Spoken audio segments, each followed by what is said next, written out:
Cole says, we owe John Cena the benefit of the doubt to explain his actions as they go into a big recap of Elimination Chamber. And that benefit was going to be given 35 minutes. Okay. They were going to give him a large benefit of the doubt. So John Cena enters to his regular theme, and this entire arena is chanting John Cena sucks. He comes out, regular attire, regular music.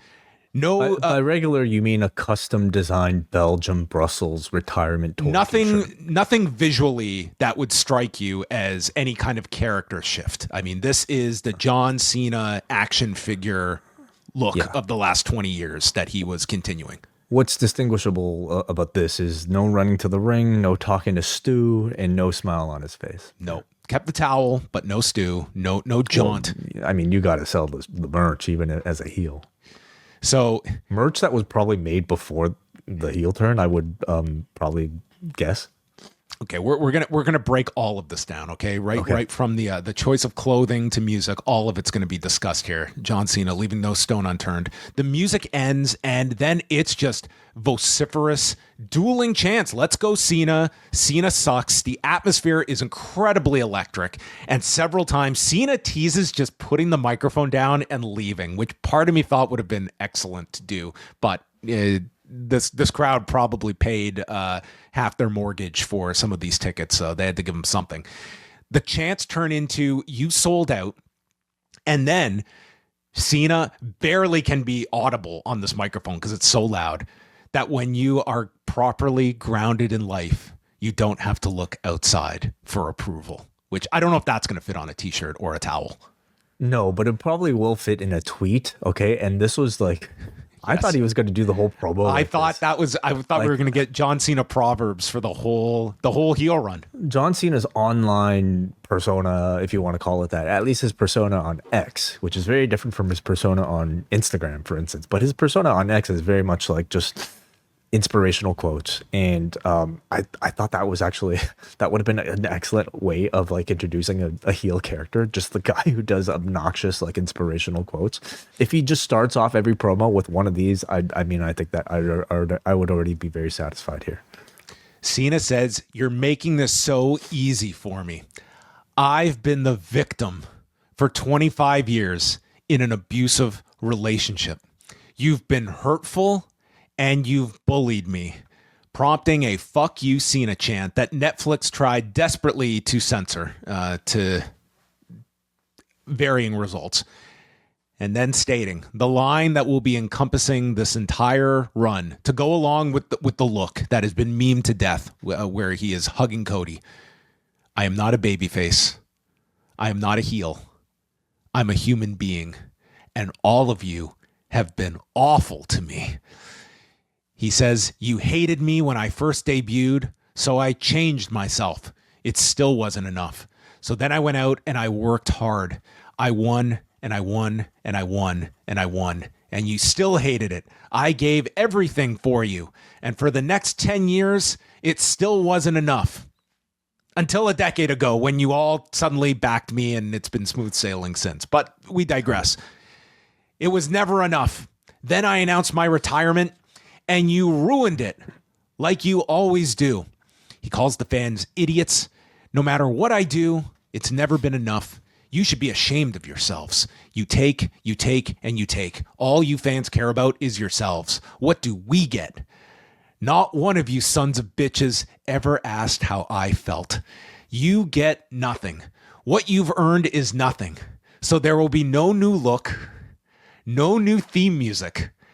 All you get is a long look in the mirror." And I would say, Wade, this line is the closest that I'm going to come that I don't believe that this heel turn was something that they were with in January. This felt very much like, I'm not saying like they came up with it like the day of, but you can go back and everyone looks at the Royal Rumble press conference and certainly that had the heelish tone to it. I have a lot more doubt that was the idea at Royal Rumble based on this. I feel like there's a very good chance that at some point in this run, he would have turned heel. I tend to agree that I don't know if I believe it was originally going to be this. early. I mean, again, I don't know if we'll ever get the full story. But Like, this isn't just a return. This is a whole marketing effort this year. Like, they have all their merch lined up for every one of the 32 cities that he's going to be hitting. And this is very clear. We are not deviating from this marketing machine this year of custom shirts and the theme, like everything. We are presenting this John Cena package as envisioned. sure. At the same time, if they wanted a heel theme, they certainly had enough time to do it. If they wanted a heel Titantron, they certainly would have had enough time to do it. Merchandising, again, if we're just kind of like playing devil's advocate, is that necessarily the thing? Because this is so tightly kept under wraps, is that the type of thing you might want potentially spoiled by like having production of like, I don't even know what a heel t-shirt design would entail, but certainly they're going to want to sell t-shirts. And it's just, as far as the merchandising department, It was the idea of presenting a different John Cena to represent the turn visually beyond just the promo. Sure. But again, it's hard to say whether or not like this is by design. We want Cena to look the same despite being heel, or if like they actually did consider making a different look. In either case, being a business, they want to sell as many t-shirts as possible while at the same time carrying on with the story. I feel like they'll still sell as many t-shirts as maybe that they originally were. But the content of the promo is interesting because he specifically pointed out people who bought those t-shirts and he made fun of them. Is that going to sell more shirts or sell less? I find it fascinating. Cena refers to Cody Rhodes as the shiny new toy because you're putting me out to pasture. And he points out, there's the Cena sucks jackoffs, but he also points out the let's go Cena people. And he identifies people in the crowd wearing his shirt. You're just as awful as those jackoffs. What have you ever done to support me? It was like, spend a lot of money on all your goddamn shirts would be number one. Yeah. That would be something, right? All you do is steal. No, that's stealing, John. Okay. You just steal my personal moments. All of these patrons that sign up to our Patreon, they're just really stealing the content, even though they're paying for it. Some of them are actually stealing for it, but it's okay. He goes on, for the last 20 years, I've been the butt of that goddamn Captain America joke from our first You've been the butt of an invisible joke for 20 years. That's just not funny. He says, you wear my shirt to make yourselves feel good. You cannot buy the words hustle, loyalty, or respect. You just use me as an excuse for your own pathetic life while you sit on your ass and watch me be great. He points to this kid who is the definition of a toxic, dysfunctional relationship. I am breaking up with all of you. You're dumped. I don't need you. You don't matter to me. And you all know you are wrong. So let's talk first about the Cena portion. This went like 25 minutes. This was a super long promo. I want your thoughts first, Way. Well, in the case, just like in the case of Dwayne Johnson, there's long, but there's also like moments that deserve that sort of length. This was one of the biggest turns they've ever had in their history. So I think the length was not not at all for me. That was the focus of this show, and this is, this was the whole crux of the show, was John Cena. Yeah. Now, if every week he comes out, cuts a 25-minute promo, I think that could probably run a bit long. But this first week, it was a perfectly fine amount of time. My first reactions to the promo, I actually didn't expect him to go that hard on the fans that remained. We discussed that sort of split reaction to Cody just even last Monday, and speculating about what the sound is going to be at WrestleMania. If he didn't cut this promo tonight, I felt like there's a very good chance it would have still been split, if not maybe even pro Cena, because Cena just comes in with that cool factor. I thought tonight was very much an effort to squash that so that they could put all the babyface focus on Cody Rhodes. And that almost surprised me because, again, this is a company that has a lot of merchandise to sell with John Cena, and they're just at least making an attempt to shame the people that actually chose to buy a John Cena shirt. Again, that there were tears forming in Mark Shapiro's eyes.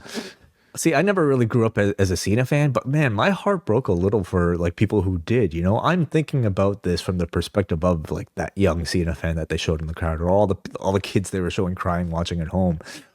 So I didn't expect him to maybe go as hard as he did. The way he treated it was very much like, as he said, like a breakup, you know, like a firm breakup, you know, the type of breakup where like somebody's going really hard because they feel justified that it's better to like, you know, rip the band-aid off and like pour alcohol in the wound rather than just like let any hope linger. This was him killing any hope of this relationship being rekindled. It does make you wonder as well, like that has been so the focus of the kids, the poor kids. I wonder, like, how many, like, let's say under 10, for instance, like under 10, are you that big? Like, is John Cena the character that's really pulling kids into wrestling over this last decade? I mean, he's been present, but he has not been that constant. I would argue, like, the younger kids right now, they are like your Cody fans, your Punk fans, your name your baby face. Whereas Cena, I would say, like, the most impressionable audience that got into wrestling through Cena, these are teenagers that are probably thinking this is like when Hogan turned, like, this is really cool that we're seeing this guy. If we're talking about 15, 16-year-olds that, and maybe even older, that were really into Cena 18 years ago as their first big star that brought them into wrestling. Certainly. And that's why this isn't as big of a risk as it would have been. That's why this is such a brilliant decision. But it doesn't mean there aren't those young Cena fans that are still out there. I have to think, you know, even if they didn't grow up with Cena in the prime of his career, there are probably still plenty of them. Well, they also saw that video when the Netflix era started. They know this is all storytelling, and there's heels, there's baby faces. This is just good storytelling. Yeah. What did you think about the promo itself? I thought the atmosphere was an A+. Mm-hmm. I thought the promo itself, I would give like a B. My main reasoning being that it's like we talk about when there is that turn where it's such a hard pivot. And I think everyone wants to hear John Cena as a heel. I was just looking for a more kind of creative explanation and something kind of grounded beyond, oh, you all booed me for all of those years, which part of it is just like there's such a distance between, like, again, if we're talking about like younger audiences that have got into pro wrestling in this period over the last 10 years, they have not even lived through the whole John Cena sucks stuff. Like, John Cena has been a complete beloved figure this last decade, really from that US title run onward. Like, no mention of The Rock in this, and you do have to save some things. I was just looking for some more kind of cohesion behind this turn. And like, just watching this in a vacuum almost felt like, let's turn John Cena heel. It's such a cool thing to do. And we didn't have the next step really. Like, I just didn't feel like this was the big solid speech that everything clicks in terms of making sense of it all. And that's what I was looking for more of. I think it was missing this sort of like latest crowd turn on Cena. Cena kind of like indicated that I announced my retirement and you guys have to go and ruin it. Well, how exactly did the audience really ruin it? He ended Chamber on a real high with the audience cheering for him like crazy. So where exactly did the audience turn on him? That also is another thing that might be second guess that they might have had this all mapped up from the beginning, and that March was supposed to be the month when he actually executed this heel turn. So that, I agree, was kind of missing a little bit. As far as his delivery goes, I personally would have liked to see him like provide a bit less of an animated tight tone of delivery. He kind of did this promo as if he was speaking like a regular John Cena. I would have preferred that he maybe maintained more of that sort of like silent killer vibe that I think he established during the actual turn itself. This was Cena speaking almost like, at times I kind of felt playfully, you know what I mean? And I don't know if he at this point knows how to do a promo any differently, but I was kind of excited to. He's been this John Cena for 20 years, and it just felt like it was it obviously, like, it's a different role for him to play, and it was just such a but shit, like my big thing is sometimes there are points in this promo where it felt like a role rather than feeling like I don't should be him. I don't disagree at all. Yes. So with all this, again, this was about like 25 minutes or so, and then Cody Rhodes enters, and he comes out, and first of all, the guy's smiling as he comes out here. Again, the atmosphere is incredible. So I'm certain most people have watched this by now, but it really added a lot to this. And Cody said, "I was willing to hear you out." Very understandable man here. I got to hear him out first, figure out why my eardrum is busted. And he defends the fans who have also given John Cena their best because he was special. You could take it and carry it. And Cena goes to say, "Listen, kid, enough," says Cody. "It's WWE champion," said the 39-year-old kid. Cody said, "I was looking forward to going toe-to-toe with John Cena weekly in the lead up to WrestleMania. Instead, I've got this. And this version of John Cena better not show up at WrestleMania because I'll run over it. So go find the real Cena because I don't want to face this whiny bitch." And Cody exits, leaving Cena alone in the ring, where Cena tosses the mic down and leaves as the fans are singing goodbye to John Cena. And next week, we will do the exact same thing with the two under the same roof. Under the same roof again, yeah. Cody, didn't need to say much here. I mean, the segment was already 25 minutes, but he also, listen, we can nitpick the segment to death. In the end, it's John Cena cutting a heel promo, and that's going to be successful, and it was very successful in front of Brussels, which is, I think he could have really said minimal, and it would have still been a very successful segment. So overall, they probably couldn't have been happier with the reaction to all of this. And for Cody, it was just an easy layup. Come out here, delivered the few lines he had incredibly strong. And I would certainly say Brussels did its job here, gave this big segment an incredible atmosphere.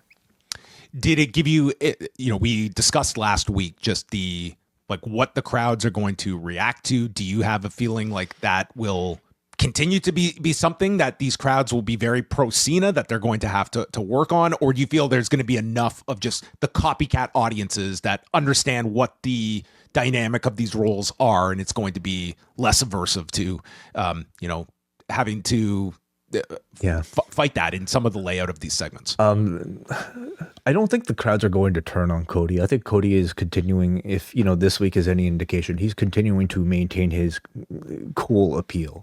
So very often baby faces can just kind of feel, especially in contrast to a cool heel, can feel lamer. But Cody isn't that. Cody is just, that's what makes him special. He doesn't just feel like a lame baby face. I think Cena is going to continue to try, but that sort of any audience above 12 is probably still going to think that he's incredibly cool. So barring some real great heat getting moment, I feel like these split crowds are still going to continue. When is the first time the hat comes off to reveal the covered up bald spot? Does it happen before Mania? Is that going to get him booed? Because I think a bigger bald spot will probably get him booed. See, I feel it will get him heat because it'll be an obvious maintenance. He should just have a big toupee. Yes, because we go back, and what were the very first words out of his mouth tonight is that a person that is truly grounded does not worry about the criticism of those on the outside. And here is the man ceding that insecurity to the audience by having to get hair restoration for that bald spot. Well, maybe he'll be making a stop in Turkey on this European tour. Why not? Yes. Yeah. If you like this video, consider joining our Patreon, the Post Wrestling Cafe. Multiple bonus podcasts every week, ad-free shows, and access to our full archive. Otherwise, a like and subscribe is much appreciated. Thank you for watching.